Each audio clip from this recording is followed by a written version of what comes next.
Kabanata 931.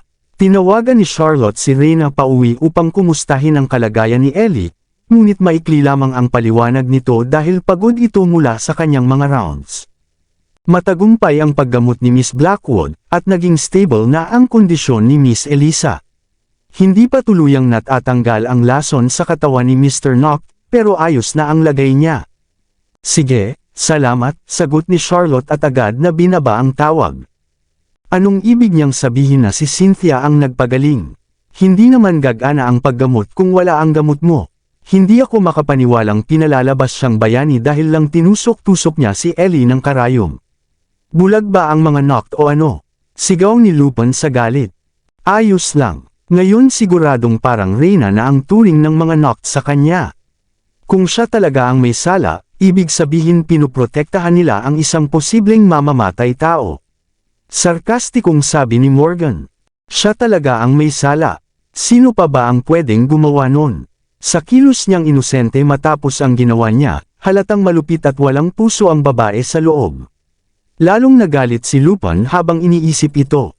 Mahigpit na sinuntok ni Morgan ang kanyang kamao. Patay talaga siya kapag nahanap ko ang ebidensyang nag-uugnay sa kanya sa insidenteng ito. Samantalang si Charlotte ay tahimik na nakatitig sa kanyang telepono, waring malalim ang iniisip. Huwag kang mag-alala, Miss Lindbergh. Ang mahalaga ligtas na si Ellie. Pag-aalo ni Lupin. Pakiramdam ko may mas malalim pa sa likod ng lahat ng ito. Nakatitig si Charlotte sa isang villa sa di kalayuan nang bigla siyang may naalala. Nga pala, kumusta sina Jeffrey at Olivia? Nakapag-settle na ba sila? Oo, ayos na sila. Balak ko sanang dalawin sila noong isang araw, pero naudlot dahil sa pagdukot kay Robinson, at ang dami pang nangyari pagkatapos nun. Pinatuloy ko muna sila sa isang hotel sa loob ng ilang araw, sagot ni Lupin. Pauwiin muna sila, hindi ko sila mabibisita sa mga darating na araw, ani Charlotte. Ha, akala ko ba gusto mong malaman kung ano talaga ang nangyari noon? Nagtatakang tanong ni Lupin. Napangiti si Charlotte ng mapait. Pakiramdam ko may mga bagay na mas mabuting hindi ko na malaman. Kung malaman ko man, ano bang magagawa ko? Patayin si Zachary. Kamumuhian lang ako ng mga bata. Hindi malaman ang sasabihin ni Lupin at napabuntong hininga na lamang. Pero hindi natin pwedeng palampasin sina Zara at ang magkapatid na Blackwood. Galit na sabat ni Morgan. Napakunot-noo si Charlotte. Sa ngayon, ang dapat nating tutukan ay kung sino talaga ang naglagay ng lason kay Ellie. Kung si Cynthia nga ang may sala, magiging mas delikado ang sitwasyon. Oo nga, pwede pa niyang lasunin ang mga bata dahil palagi siyang nasa tabi ni Mr. Knocked. Kaya kailangan nating mailantad agad ang tunay niyang pagkatao. Unti-unting bumubuti ang lagay ni Ellie makalipas ang ilang oras ng gamutan sa ospital. Si Zachary naman ay unti-unting nakakabawi pero nananatiling mahina at madaling mapagod. Ilang oras pa lamang siyang nagtatrabaho ay agad na siyang inaantok at nakakatulog. Samantala, abala naman ang mga tao sa Lindbergh Corporation sa pagsasaayos ng sitwasyon nitong mga nakaraang araw. Gayunman, nanatiling hindi pinapayagan ng kumpanya na ituloy ang South Sea Project. Sa halip, makakatanggap na lang sila ng kabayaran para sa bahagi ng logi nila. Kahit na may nakuha silang kaunting kabayaran, kailangan pa ring ihinto ang lahat ng proyekto ng Lindbergh Corporation dahil sa kakulangan ng pondo. Isang malaking dagok ito sa kumpanya, pero mukhang kalmado lamang si Danrick. Hindi lang niya sinisi si Charlotte sa nangyari, umalis pa siya ng H-City makalipas ang 3 araw nang walang ginawang kainahinala. Hindi alam ni Charlotte kung bakit ito umalis, pero may masama siyang kutob. Sa wakas ay nagising na si Ellie mula sa kanyang pagkakakoma ng umagang iyon, ngunit kailangan pa rin niyang sumailalim sa regular na acupuncture treatment sa mahabang sandali. Napagtanto ni Zachary na hindi magiging maginhawa kung mananatili sila sa ospital, kaya dinala na niya pauwi sina Ellie at Cynthia. Sa ganitong paraan, mas madali para kay Cynthia na alagaan ang pang-araw-araw na paggamot nilang dalawa. Noong nakaraan, dumadalaw lamang si Cynthia sa tahanan ng mga Knock bilang panauhin. Bagamat magalang ang pakikitungo sa kanya ng lahat, itinuturing pa rin siyang isang tagalabas. Ngunit sa pagkakataong ito, tumira na siya sa tahanan ng mga Nock bilang bahagi na ng pamilya. Pinalitan niya ang lahat ng medical staff ni Reyna ng sarili niyang tauhan at siya na rin ang namahala sa 3 beses na pagkain ni Zachary at Ellie sa bawat araw. Parehong matindi ang pagkakalason ni Mr. Nock at Miss Elisa, Mrs. Ralston. Mahalaga na si Miss Blackwood ang mamahala sa kanilang pagkain upang masiguro ang hindi sila muling malalason o makakakain ng bawal. Ang kailangan nyo lang ay lutuin ang pagkain ayon sa reseta na ibibigay. Paliwanag ni Freya nang tanungin ni Mrs. Ralston ang kahilingan. Ako, lumingon si Mrs. Ralston kay Zachary, na tumanggaw naman ng bahagya bilang tugon. Sige, naiintindihan ko. Pagkatapos ay ipinakuha ni Cynthia kay Freya ang 2 set ng reseta, at papasok na sana si Mrs. Ralston sa kusina nang muli siyang tawagin ni Freya. Sandali lang, tumigil si Mrs. Ralston sa paglalakad, at tiningnan ni Freya ang mga kasambahay sa paligid bago muling nagsalita. Upang masigurong ligtas sina Mr. Nock at Miss Elisa, ipinagbabawal sa inyong lahat na basta-basta pumunta sa mga kwarto nila nang hindi nagpapaalam. Kung kinakailangan, mangyaring ipaalam muna sa amin bago pumasok. Nagkatinginan ng mga katulong bago ibinaling ang tingin kay Mrs. Ralston, na walang nagawa kundi lingunin si Zachary. Sir, gawin ninyo ang sinabi nila, malamig na tugon ni Zachary. Ngumiti si Cynthia at Commandant. Huwag mo sanang personalin, Mrs. Ralston. Ginagawa ko lang ito para maiwasan ang anumang impeksyon habang hindi pa tuluyang natatanggal ang lason sa katawan nila. Sige po, Miss Blackwood, magalang na tugon ni Mrs. Ralston. Iyon lang muna, balik na kayo sa trabaho, kindat ulit ni Cynthia, at nagsibalik na sa gawain ang lahat. Habang naghahanda ng pananghalian sa kusina, nagbulong ang isang matandang katulong, akala ba niya siya na ang may-ari ng bahay? Para siyang Reyna kung kumilos. Shoes, hinaan mo lang, Molly. May 8 assistant si Miss Blackwood kaya parang may mga mata at tenga siya sa lahat ng sulok. Mahina ngunit seryosong paalala ng isang chef. Mukha siyang mahina at maamo pero ang taas ng tingin niya sa sarili. Hindi pa man sila kasal ni Mr. Nock, para na siyang boss dito. Sa totoo lang, mas gusto ko pa si Miss Wind. Mabait at mapagpakumbaba siya. Tuloy ni Molly. Molly, siniko siya ni Mrs. Ralston. Natigilan si Molly at lumingon, at nakita si Freya sa likuran niya na may hawak na reseta. Ito ang reseta na inihanda ni Miss Blackwood. Pakiayos ang pagkain ayon dito, utos niya na may bahagyang ngisi. Sige po. Kinuha ni Mrs. Ralston ang reseta.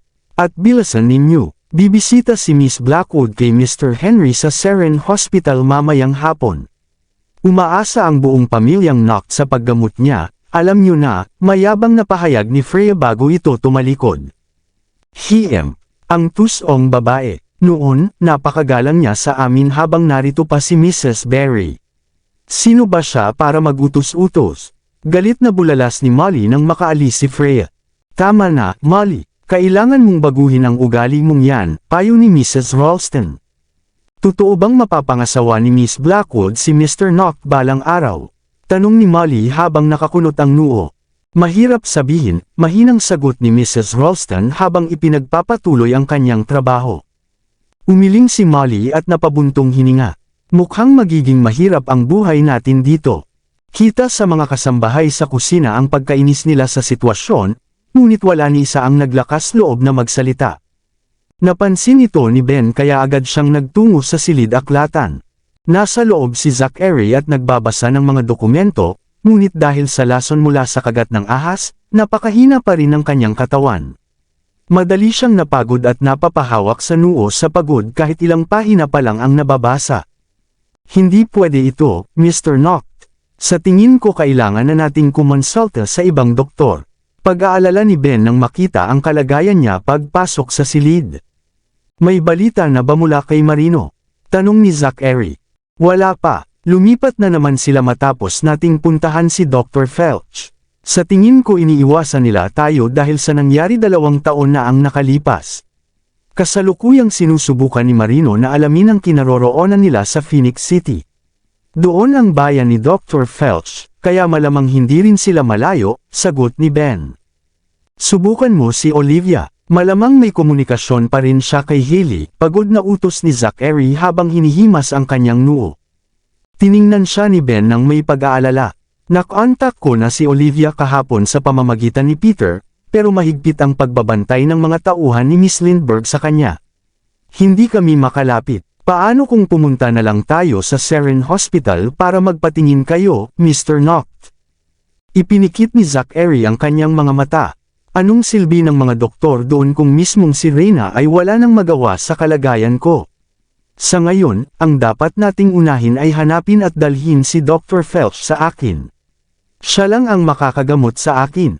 Opo, sir. Aalis na po ako. Agad na tumalikod si Ben at lumabas upang hindi na makagambala pa, pero pagbukas niya ng pinto ay nakita niya si Cynthia na papalapit. May dala itong mangkok ng herbal na gamot at ngumiti kay Ben nang makita siya. Hindi maipaliwanag ni Ben ang biglaang kaba niya nang makita ang mangkok, pero narinig na nila ang boses ni Zachary mula sa loob. Handa na ba ang gamot? Diretsyong pumasok si Cynthia sa silid-aklatan at isinara ang pinto sa likod niya. May kunot sa noo, paalis na sana si Ben nang bigla niyang marinig ang tunog ng nabasag sa loob ng silid, kasunod ang iyak ni Ellie. Ayoko ng gamot na yan. Gusto ko si Mommy. Gusto ko si Mommy. Naibagsak ni Ellie ang mangkok ng gamot at umiiyak habang tinatawag ang kanyang ina. Napaso ang kamay ni Freya sa mainit na herbal tonic kaya agad itong napikan at sumigaw, "Tumigil ka nga sa kaiyak." Nanlaki ang mata ni Ellie sa takot at napatingin ng tulala kay Freya. Nang ma-realize ni Freya ang ginawa niya, dali-dali niyang tinangkang pakalmihan si Ellie. "Kailangan mong inumin ang gamot mo para gumaling ka, Princess Ellie. Sige na, maging mabait kang bata at inumin mo na ito, ha?" Punong-puno ng luha ang mga mata ni Ellie habang nakatitig pa rin kay Freya. "Pasensya ka na kung sumigaw ako kanina, Princess Ellie. Kasi napaso ang kamay ko sa gamot. Oh, tingnan mo." Ipinakita ni Freya ang kanyang kamay kung saan may malaki ng mapulang paso. Nang makita ito ni Ellie, tila na guilty siya at aatras na sana para humingi ng tawad, nang biglang may lumapit na figure at pinaligwak si Freya bago ito sinampal ng malakas. Pak! Bumulagta si Freya sa sahig dahil sa lakas ng sampal, ngunit hindi siya naglakas loob magalit nang makita niyang si Cynthia ang nanampal sa kanya. "Pasensya na po, Miss Blackwood. Ako, anong karapatan mong sigawan si Ellie?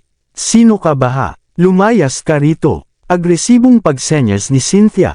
"Opo, Miss Blackwood." Tumakbo palabas si Freya habang tinatakpan ang umiiyak na mukha. Pagkatapos ay ngumiti si Cynthia kay Ellie at nagsinyas, "Natakot ka ba, Ellie?" Yamakap lang si Ellie sa kanyang stuffed alpaca at gamulong sa kama habang nanginginig sa takot. "Huwag kang matakot, Ellie. Magpapagawa ako ng panibagong mangkok ng gamot para sa'yo, kaya siguraduhin iinuman mo yun, ha? Hindi ka gagaling kung hindi ka iinom ng gamot." Marahang hinaplos ni Cynthia ang buhok ni Ellie bago sinenyasan ang mga medical staff. "Oh, anong hinihintay nyo? Gawin nyo agad ang panibagong gamot." Agad po, tumakbo ang mga staff para ihanda ang bagong gamot. "Sige na, tumigil ka na sa pag-iyak, at matulog ka muna habang hinihintay. Babalikan kita pagkatapos kong painumin ng gamot si daddy mo, okay?" Nagsinya si Cynthia kay Ellie at nag-aayos na ng sarili upang umalis nang mapansin niyang nandoon pa si Ben sa labas ng pinto. "Bakit andito ka pa, Ben? Hindi ka pa ba aalis papuntang opisina?" "Aalis din ako maya-maya. Dinalaw ko lang si Ellie," sagot ni Ben na may ngiti. May sakit siya kaya hindi dapat ginugulo. Mabilis na sinyas ni Cynthia. "May kikialam ka rin ba, Miss Blackwood?" Tanong ni Ben na may kunot sa noo. At sa unang pagkakataon ay may tikas sa kanyang kilos. Agad na nag-sign si Cynthia, hindi yun ang ibig kong sabihin." "Tumabi ka," sagot ni Ben habang tinulak siya ng marahan at pumasok sa kwarto ni Ellie. Mula sa likuran, matalim ang tingin ni Cynthia kay Ben, ngunit agad niyang binalik ang karaniwan niyang maamo at malungkot na anyo habang pumapasok sa study room ni Zachary. Anong nangyari? Kakainom lang ni Zachary ng gamot at abala na ulit sa pagbabasa ng mga dokumento. Umiling lang si Cynthia ngunit hindi nawala ang lungkot sa kanyang mukha. "May nanakit ba sa'yo?" tanong muli ni Zachary. "Hindi. Gusto lang ni Ben na makita si Ellie." Sinabi ko lang na kailangan ni Ellie ng pahinga, pero mukhang hindi siya natuwa. Naisip ko lang, baka masyado na akong nagiging controlling. Napakunot noo si Zachary sa pagkainis. Ang yabang na talaga ng makong na yon. Ang kapal ng mukha para pakitaan ka ng ganang ugali. Hindi naman. Nag-aalala lang talaga siya kay Ellie. Nabagsak kasi ni Ellie yung mangkok ng gamot kanina dahil ayaw niyang uminom. Huwag mo nang pag-alitan si Ben, Zachary. Baka hindi ko na siya kayang harapin pagkatapos. Sinyas ni Cynthia. Sige, hindi ko siya papagalitan. Pasensya ka na kung kailangan mong tiisin lahat ng ito, sabi ni Zachary habang hinahaplos ang ulo niya. Ayos lang. Ang mahalaga, naiintindihan mo ako. Maamo ang tingin ni Cynthia habang pinupunasan ang natirang gamot sa labi ni Zachary. Nang hindi ito umiwas sa kanyang haplos, marahan niyang hinaplos ang pisngi nito at nagsinyas, "Pamayat ka na." Hawak ni Zachary ang kanyang kamay at ngumiti, "Mas magaan na ang pakiramdam ko dahil sa gamutan mo. Sa totoo lang, hindi ko alam kung paano kita mapapasalamatan. Ginagawa ko lang ang dapat kong gawin," sinyas ni Cynthia sabay sandal sa dibdib nito. Hindi siya itinulak ni Zachary, ngunit malamig na malamig ang tingin nito kahit patila malapit sila sa isa't isa. Pagkapasok sa kwarto, pinaalis ni Ben ang ibang medical staff bago lumapit kay Ellie na nakakulubot sa isang sulok. "Anong problema, Ellie?" tanong niya habang kita ang sakit sa kanyang mukha. Napangiwi si Ellie at tumulo ang luha sa kanyang mga pisngi. "Gusto ko si Mommy. Pwede mo ba akong dalhin sa kanya, Mr. Ben? Hindi ka na ba takot kay Uncle Dan? Naalala ko, noon sabi mo gusto mong bumalik dito habang nasa piling ka ng mommy mo." Malumanay na tanong ni Ben. Wala pa naman sakit si Daddy noon, at nandito pa si Jamie. Wala rin gaanong kakaibang tao dito. Ngayon, wala si Jamie, tapos may sakit pa si Daddy. Natatakot ako. Miss na miss ko na si Mommy. Iyak ni Ellie habang nangangatog, at labis itong ikinasakit ni Ben. Magiging maayos din ang lagay ng Daddy mo, Ellie. Pauwi na rin si Jamie. Pero miss ko pa rin si Mommy. Siya yung nagpapainom sa akin ng gamot habang tulog ako, at narinig ko siyang bamulong sa tenga ko na, "Huwag kang matakot, Ellie. Paprotektahan ka ni Mommy." Tapos parang gumaan na ang pakiramdam ko pagkatapos noon. Napahinto si Ben sa narinig, at agad siyang nagtanong, "Ibig mo bang sabihin, dumalaw ang mommy mo habang hindi ka pagising?" Tumango si Ellie at seryosong nagsabi, "Oo, siya ang nagpainom sa akin ng gamot." At narinig ko ang boses niya pagkatapos. Narinig ko rin siyang kausap si Lupin tungkol sa pagprotekta sa akin. Hindi man ganoon kagaling magsalita si Ellie gaya ni Robbie, sapat na ang kanyang mga sinabi para maintindihan ni Ben. Ibig sabihin, nakarating na si Charlotte sa ospital at siya ang nagpainom ng gamot kay Ellie bago pa man ginawa ni Cynthia ang paggamot. Kaya pala bumuti ang lagay ni Ellie, hindi dahil kay Cynthia, kundi dahil sa gamot ni Charlotte. Agad, tinawagan ni Ben si Bruce. "Noong dinala mo si Mr. Knox sa ospital matapos siyang malason sa bahay ng Lindbergh, nabanggit mo na binigyan siya ni Miss Lindbergh ng gamot. Tama ba?" "Oo, si Miss Lindbergh mismo ang nag-escort kay Mr. Knox palabas kahit na may posibilidad na magalit ang kapatid niya sa kanya. May hawak siyang bote ng gamot nang iabot niya si Mr. Knox sa akin," sagot ni Bruce. Kabanata 935. Nag-alinlangan sandali si Bruce bago magtanong, "Bakit mo ito biglang tinatanong? Anong nangyari kay Ginoong Knox?" "Wala naman," hindi na nagpaliwanag si Ben at agad na tinapos ang tawag. Itinaas niya ang tingin kay Ellie. "Ellie, maaari mo bang tawagan si Robbie? Di ba may smartwatch ka?" "Meron po, pero naka-off ang phone ni Robbie. Baka naubos ang battery nito." Malungkot na sabi ni Ellie. "Miss ko na sina Robbie, Jamie, at si Mommy." Mommy. Sa sandaling iyon, lumipad si Fifi mula sa bintana. "Fifi, bumalik ka na." Masayang masaya si Ellie nang makita ito. "Nandito na rin ba si Jamie?" Bumalik. Sigaw ni Fifi habang lumipad palabas. "Tingnan ko lang." Paglabas ni Ben sa kwarto, agad niyang narinig ang boses ni Jamie na masiglang sumisigaw habang tumatakbo papasok. "Daddy, Ellie." Bumalik na si Ginoong Jameson. Mabilis na lumabas si Ginang Ralston upang salubungin siya. Labis ang tuwa nila sa pagbabalik nito na tila magpapagaan ng malungkot na atmosfera sa bahay. Ginang Ralston, nasaan sina Daddy at Ellie? Magiliw na tanong ni Jamie. Nasa itaas, samahan na kita ngayon. Hawak ang kanyang kamay, inakay siya ni Ginang Ralston paakyat. Di napigil ang ipahayag ang tuwa, Ginoong Jameson, napakaganda ng pagbabalik mo. Masayang masaya ako na makita kang muli. Ganoon din po ang nararamdaman ko. Tumitig si Jamie kay Ginang Ralston. Ginang Ralston, bakit pula ang mga mata ninyo? May nanakit ba sa inyo? Ayos lang ako, nadala lang ng emosyon. Agad na inayos ni Ginang Ralston ang sarili. Halika na, samahan kita kay Daddy. Tumanggo si Jamie at binati pa si Ben. Ginoong Ben. Mabuting bata. Matapos makipagkwentuhan ng sandali kay Jamie, bumaba na si Ben upang kausapin si Spencer. Dahil sinabi ni Ginoong Zachary na nababagot si Ellie sa bahay, na hindi makakatulong sa kanyang paggaling, iniutos ni Ginoong Knock na dalhin ko si Jamie dito para samahan siya. Paliwanag ni Spencer habang umiinom ng kape. Talagang maalaga si Ginoong Knock. Kumusta naman siya? Mas maayos na siya ngayon, pero kailangan pa ring mag-ingat. Dagdag pa ni Spencer, dahil sa kahusayan ni Cynthia sa medisina, narito ako upang isama siya sa ospital upang gamutin si Ginoong Knock. Hindi ba't maraming espesyalista sa Seren Hospital? Sa tingin ko, mas mabuting sundin natin ang payo nila. Dumating na si Ginoong Blackwood. Bago pa makapagtapos si Ben, pumasok si Taylor mula sa labas, dahilan upang maputol ang kanyang sinasabi.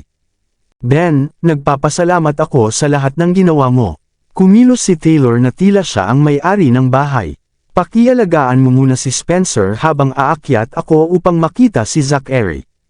Sige, napangiting pilit si Ben. Dahil nalampasan na ang pinakamasama, hindi ka ba dapat masaya?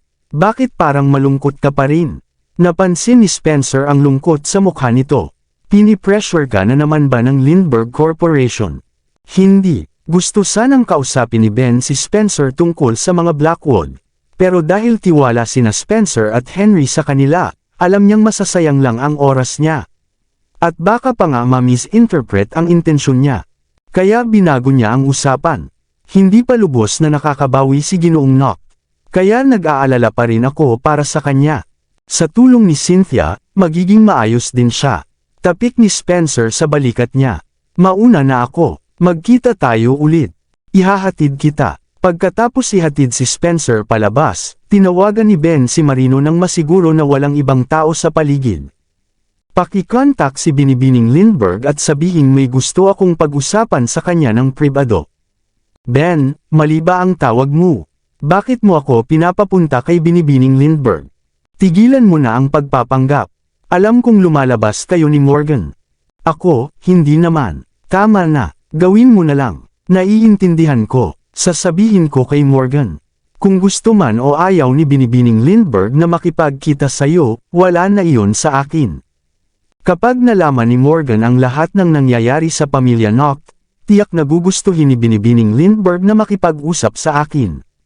Pagkatapos ng tawag, lumingon si Ben para tingnan. Gaya ng inaasahan, pinapanood siya ng tao ni Taylor. Nang muntik na silang magkatitigan, umiwas ng tingin ng bodyguard at kunwaring pinagmamasdan ang tanawin. Napakunot noo si Ben. Sa ganitong takbo ng mga bagay, baka tuluyan ng makontrol ng mga Blackwood ang pamilya Knock. Hindi maintindihan ni Ben kung ano ang plano ni Zachary. Bakit hinahayaan niyang umabuso ang mga Blackwood? Sobrang may sakit na ba siya kaya hindi na makapag-isip ng maayos?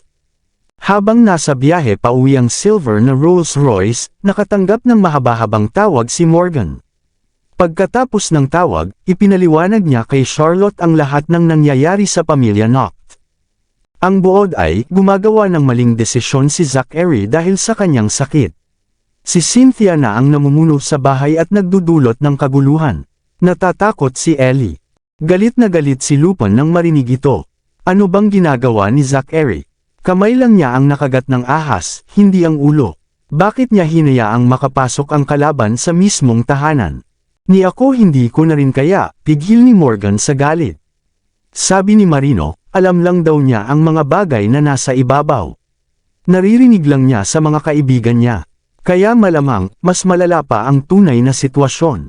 Miss Lindbergh, bakit hindi na lang natin isama pa uwi sina Mr. Jameson at Miss Elisa? Galit na mungkahi ni Lupin. Hayaan na lang nating mabulok si Zachary. Dagdag pa niya, sabi ni Marino gusto raw makipagkita ni Ben sa iyo. Tiningnan ni Morgan si Charlotte nang may halong pagkalito. Habang mas nakikilala niya si Marino, mas lalo niyang nauunawaan ang nangyari 2 taon na ang nakalipas. Kaya tuluyan ding nagbago ang pananaw niya. Naniniwala na siya ngayon na totoo ang pagmamahalan nina Charlotte at Zachary noon. Marami lang talagang hindi pagkakaunawaan ang naging hadlang sa kanila. Anong silbi ng pagkikita? Singit ni Lupin. Ang gusto lang ng hayop na yon ay makiusap kay Miss Lindbergh na tulungan ang amo niya. Nakalimutan na ba niya kung paanong sinira tayo ni Zachary at pinabagsak ang Lindbergh Corporation ng 100 bilyong halaga? Tahimik lang si Morgan at palihim na sinulyapan si Charlotte sa salamin ng sasakyan. Nakapayuko lang si Charlotte at tahimik. Dahil hindi alam ni Lupin at Morgan kung anong iniisip ni Charlotte, hindi na sila nagkomento pa. Pag-uwi nila, pumunta si Charlotte sa kwarto ni Robbie at iniabot ang mga regalo. Binilhan kita ng bagong computer at cellphone. Para kapag wala ako, hindi ka mababagot. Salamat, Mommy. Kahit nakuha na niya ang regalo, halatang malungkot pa rin si Robbie. Robbie, namimiss mo sina Jamie at Ellie? Tanong ni Charlotte ng mahina. Tumango si Robbie. Sa mga nakaraang araw, sinanay niyang maigi ang agila para maintindihan siya. Kaya na nitong sundin ang mga simpleng utos. Sa kasamaang palad, kahit ilang beses na itong lumipad papunta sa bahay ng mga Nock, hindi pa rin ito natagpuan si Fifi. Wala rin sina Jamie at Ellie roon. Kaya iniisip ni Robbie na malamang isinama ni Jamie si Fifi sa ospital. Kahit sinabi ni Charlotte na ayos na si Ellie at nasa maayos na kalagayan na si Zachary, nag-aalala pa rin siya dahil hindi niya makontak ang mga ito. Higit sa lahat, miss na niya ang mga kapatid. Magbihis ka na, ihahatid kita roon. Para sa kapakanan ng mga anak niya, handang sumugod si Charlotte. Ha! Akala ni Robbie ay nagkamali siya ng dinig. Talaga? Oo naman, sabay kurot sa pisngi niya si Charlotte habang nakangiti. Magbibihis lang ako, aalis na tayo sa loob ng kalahating oras. Tumango si Robbie bago nagtanong. Pero Mommy, kung pupunta ako roon, paano ka? Maaari kitang dalawin kahit kailan. Ngumiti si Charlotte, walang makakapigil sa akin na dalawin ang mga anak ko. Tama, sang-ayon ni Robbie na halos tumalon sa tuwa. Mommy, sana noon mo pa naisip yan. Hindi pa naman huli ang lahat. Ngumiti si Charlotte. Kahit anong mangyari sa relasyon ko kay Daddy, hindi ko hahayaan na may manakit sa inyo. Nabigla si Robbie sa sinabi ni Charlotte at nagtanong kung ano ang nangyari. Wala, hinaplos ni Charlotte ang kanyang buhok. Robbie, magbihis ka na agad at isama mo si Fifi.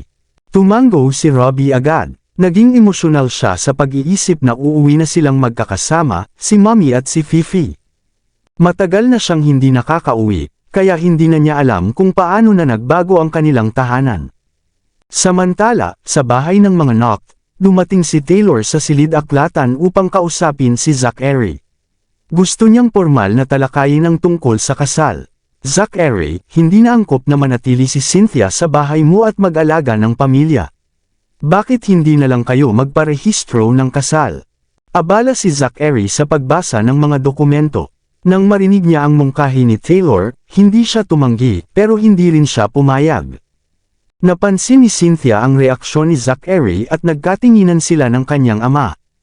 Nagpatuloy si Taylor. Kahit hindi si Cynthia ang bride noong seremonya 2 taon na ang nakalipas, siya naman ang ginamit sa pampublikong anunsyo. Kaya kung hindi na nararapat ang isang kasal sa ngayon, magparehistro na lang muna kayo. Kapag nakabawi na kayo, ang mga bata, at si Ginoong Nock, maaari na kayong magdaos ng kasal. Karapat-dapat din si Cynthia, hindi ba? Sa wakas, sumagot si Zachary. Mukhang pinag-isipan mo ito ng mabuti. Haha, hindi madali ang maging magulang. Napabuntong hininga si Taylor. Gusto lang naming mga magulang ang pinakamainam para sa aming mga anak. Sa edad ko ngayon at sa humihinang kalusugan, ang hiling ko lang ay makahanap si Cynthia ng mabuting asawa. Sa lahat ng ginawa niya para sa iyo, Kusa niyang ginagawa ang lahat, bilang ama, ang hiling ko lang ay kilalanin mo siya ng opisyal. Sumenyas agad si Cynthia, Daddy, huwag mo nang sabihin yan. Lahat ng ginawa ko para kay Zachary ay bukal sa loob ko. Parang ginagawa mo na itong emotional blackmail. Cynthia, walang nagba-blackmail dito. Nakikipag-usap lang ako kay Zachary. Naiirita na si Taylor. Alam mo ba ang sinasabi ng ibang tao tungkol sa'yo? Hindi ka kinikilala ng pamilya Knock, pero patuloy mong inaalagaan sila, tinutulungan sa mga gawaing bahay, at pati pa. Ang sakit at paggamot ko ay lihim na itinago. Paanong may nakakaalam niyan mula sa labas? Sa wakas ay malamig na nagsalita si Zachary. Ginoong Blackwood, sino ang tinutukoy mong taong ito? Napamaang si Taylor at hindi agad nakasagot sa tanong ni Zachary. Sumenyas ulit si Cynthia, eksakto. Gusto kong manatili rito. Nirerespeto ako ng lahat dito, hindi tulad ng mga sinasabi mo. Kahit may magsabi sa iyo ng ganoon, dapat hindi mo sila pinapansin. Cynthia, bakit mo pinapanigan ng ibang tao? Para rin ito sa kabutihan mo, tugon ni Taylor na medyo naiinis. Tama na, ayaw na ni Zachary na palawigan pa ang usapan. Gaya ng sinabi mo, may sakit ang halos lahat ng nasa pamilya. Wala sa amin ang may gana mag-isip tungkol sa iba pa. Pag-usapan na lang natin ito kapag gumaling na ang lahat. May kasabihan nga, ang mabuting balita ay nag-aalis ng malas, dagdag pa ni Taylor habang nakangiti. Baka kapag nagparehistro na kayo ni Cynthia ng kasal, gumaling ka na rin. Napakunot noo si Zachary. Bigla na lang may narinig silang malakas na huni ng isang agila mula sa labas.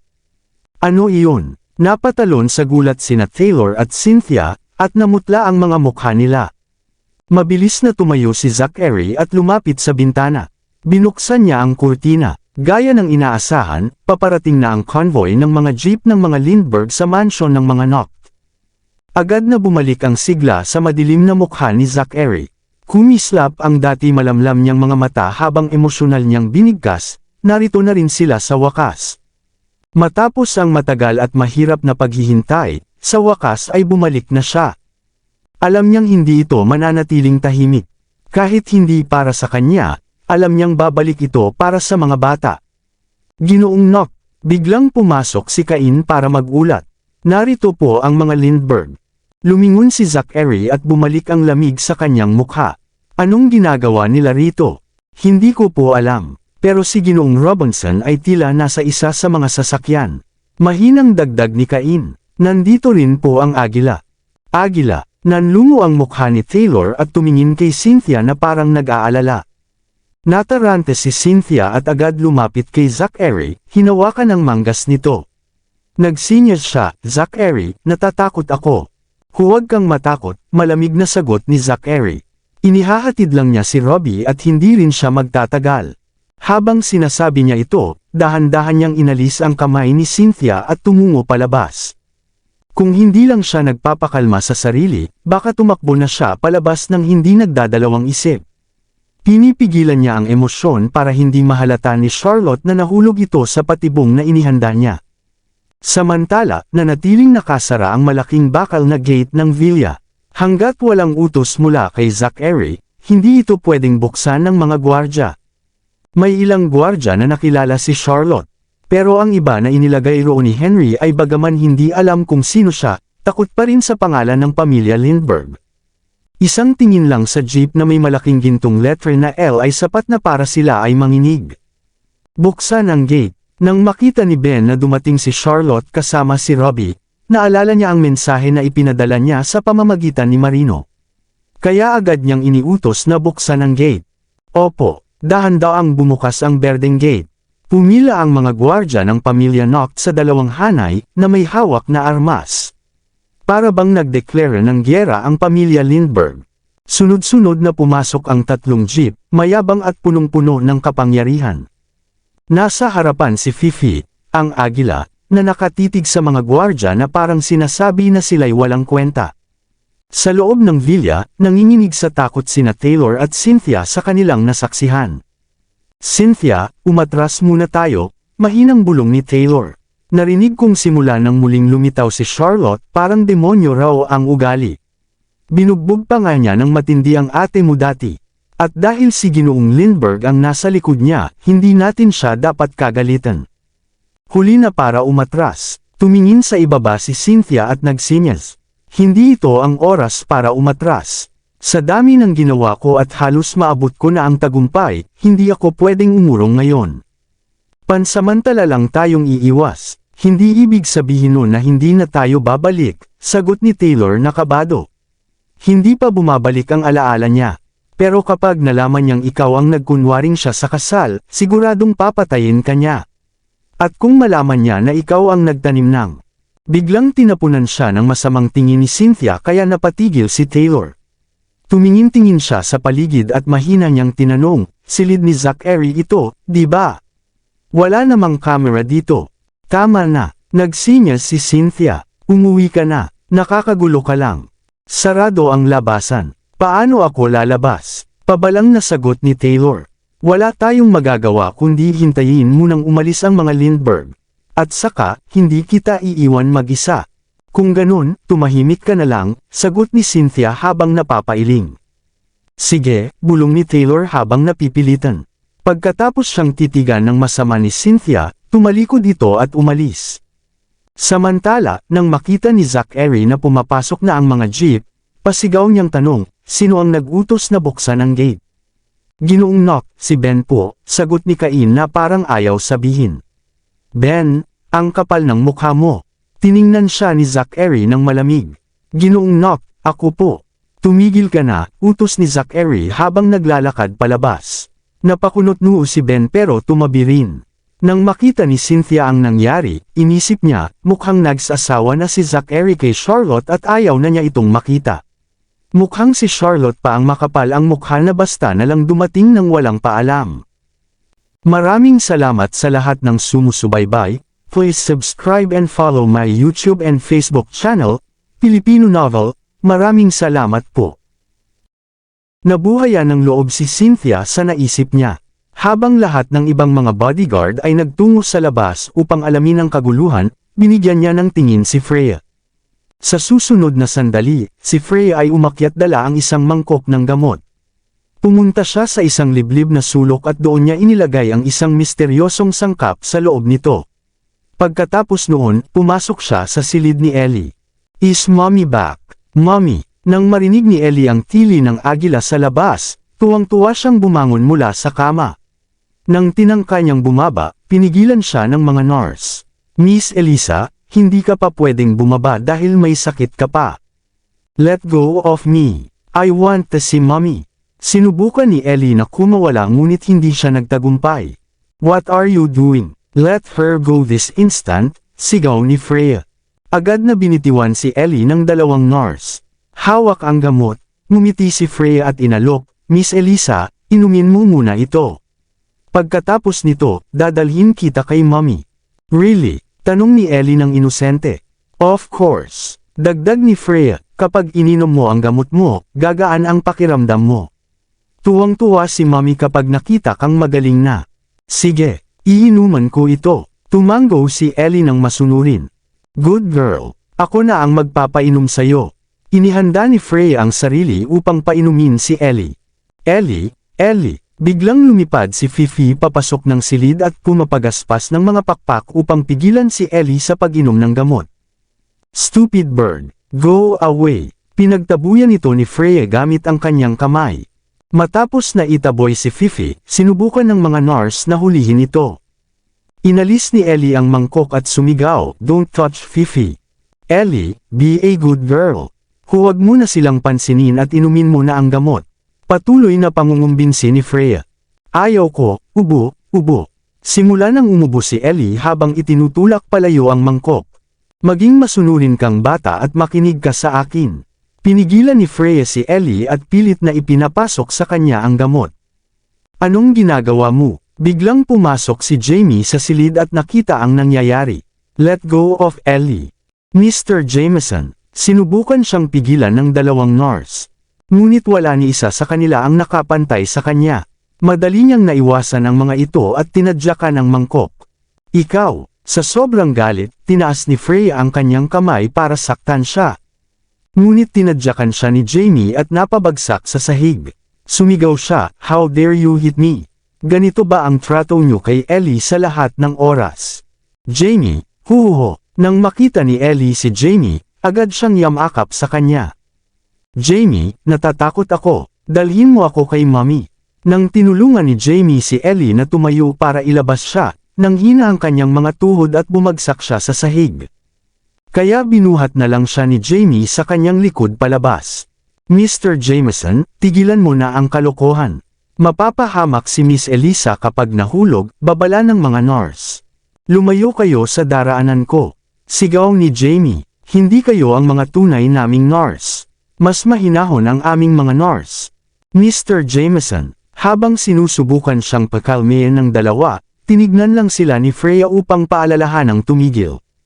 Ang ginawa lang niya ay protektahan sila sa gilid, kunwari nag-aalala na baka sila ay madapa. Samantala, binuhat ni Charlotte si Robbie palabas ng sasakyan. Nakasuot siya ng puting-puti, isang napakagandang tanawin. Kasabay nito, lumipad si Fifi sa ibabaw nila at pumapagaspas ng mga pakpak na tila isang anghel na tagapangalaga. Nasa likod ni Charlotte sina Lupin, Morgan, at ang 6 pang babaeng bodyguard na nakapwesto ng maayos. Sa pagkakataong ito, wala silang dalang sandata. Sa sinyas ni Bruce, ibinaba ng mga bodyguard ng pamilya Noct ang kanilang mga armas. Miss Wind, si Miss Wind. Nang makita si Charlotte, napaluha si Mrs. Ralston sa sobrang emosyon. "Diyos ko, siya nga talaga. Hindi patay si Miss Wind." Bumalik siya sa bahay. Nang makita rin siya ni Molly at ng iba pang matatandang katulong, tuwang-tuwa sila. Dahan-daang lumabas si Zachary at tinitigan si Charlotte ng may halong emosyon. 2 taon siyang naghintay para sa sandaling ito. Sa buong panahong iyon, labis niyang hinanggad ang kanyang pagbabalik. Kabanata 940. Itinaas ni Charlotte ang tingin sa engranding gusali, tiningnan ang hardin, mga bodyguard, at matatandang kasambahay. Sa loob niya, naramdaman niya ang matinding pagkakakilala sa lugar. Sa sandaling iyon, maraming putol-putol na imahe ang dumaan sa kanyang isipan. Mga alaala iyon noong nakatira pa siya sa villa. Lahat ng iyon ay puno ng init at kasiyahan. Dahil hindi niya kinamumuhian ang lugar, ibig sabihin ay maraming masayang alaala siya roon. Naalala ni Charlotte ang huling beses na pumunta siya sa tahanan ng mga Noct. Noong panahong iyon, nagpadala si Henry ng mensahero sa Northridge para balaan siya na ang kanyang alagang hayop ay tinatakot ang kanyang mga apo. Dahil sa galit, dinala niya ang agila sa tahanan ng Noct upang ipakita kung sino ang mas may kapangyarihan. Ngunit, sa halip, natakot ang sarili niyang mga anak. Dahil sa pabigla-biglang aksyon, nakita ni Robbie ang itim na gintong singsing sa binti ni Fifi. Dahil doon, natuntun niya si Charlotte sa pamamagitan ng pagkakataon. Tila lahat ay itinakda ng tadhana. At itinakda ng kapalaran na siya ay babalik sa tahanan balang araw. Kahit hindi na maayos ang relasyon nila ni Zachary, kailangan pa rin niyang protektahan ang kanyang mga anak laban sa anumang panganib. Hindi niya kailanman mapapatawad ang sinumang magtatangkang saktan ang kanyang mga anak. "Daddy." Mula sa likuran, narinig ni Charlotte ang masiglang tinig ni Robbie na sumigaw. "Robbie!" Yumuko si Zachary at iniunat ang mga braso. Tumakbo si Robbie at niyakap si Zachary. Matagal na siyang wala sa bahay at miss na niya ang kanyang ama. Simula noong nangyari ang insidente sa tirahan ng mga Lindbergh, araw-araw siyang nag-aalala kay Zachary. Habang pinapanood niya ang pagkikita ng mag-ama, nakaramdam si Charlotte ng halo-halong emosyon. Biglang narinig ang mga sigaw ni na Jamie at Ellie mula sa loob ng bahay. Papasok na sana si Zachary para tingnan, ngunit mas mabilis na tumakbo si Charlotte papasok. Ilang minuto bago iyon, habang buhat ni Jamie si Ellie pababa ng spiral na hagdanan, naramdaman niyang may biglang tumulak sa kanya mula sa likod. Nawalan siya ng balanse at pareho silang nahulog ni Ellie sa hagdan. Sa kritikal na sandali, may biglang tumakbo at sinalo sila para hindi sila masaktan ng matindi. "Mommy!" Napasigaw si Jamie nang hindi sinasadya. Ngunit nang lumingon siya, nakita niyang si Cynthia pala iyon at hindi si Charlotte. "Jamie, Ellie!" Mabilis na tumakbo si Charlotte at nasaksihan na si Cynthia ang sumalo sa mga bata nang hindi iniisip ang sarili. Kitang-kita ng lahat ang tagpong iyon. Pati si Zachary ay napatigil sa gulat. Habang hawak ang masakit na likod, pinilit ni Cynthia na tumayo. Nagsinyas siya ng mensahe, Jamie, Ellie ayos lang ba kayo? Ayos lang kami. Umiling si Jamie. Salamat Miss Cynthia. Dahil hindi naman madalas sa bahay si Jamie, hindi niya alam ang mga ginawang kasamaan ni Cynthia. Sa mga pang-aapi kay Ellie, inakala niyang gawa lang iyon ng mga nurse at hindi siya nagduda. Mommy, pagkakita kay Charlotte, umiiyak na iniunat ni Ellie ang mga kamay. Tumakbo si Charlotte at agad siyang binuhat. Hinawakan niya ang payat at pagod na mukha nito at tinanong, Ellie ayos ka lang ba? Mommy natatakot ako. Mahigpit na yamakap si Ellie kay Charlotte at humagulal ng todo. Sa sandaling iyon, lahat ng takot at pangamba na naramdaman niya ay bumulwak. Ang tanging lugar na ligtas para sa kanya ay ang mga bisig ng kanyang mommy. Ellie huwag kang matakot, kumalma ka lang, narito na si mommy, wala nang mang-aapi sa'yo ngayon. Kahit tumanggo si Ellie, patuloy pa rin ang pag-iyak niya. Mommy, nang makita ni Jamie si Ellie na umiiyak, napaiyak na rin siya. Pati ang matatandang kasambahay ay naiyak sa tagpo. Jamie halika rito, tignan ko kung may sugat ka. Ayos lang ako, umiling si Jamie. Umiiyak pa rin siyang nagsabi, Mommy, sa wakas nandito ka na. Araw-araw naming inaabangan ang pagbabalik mo.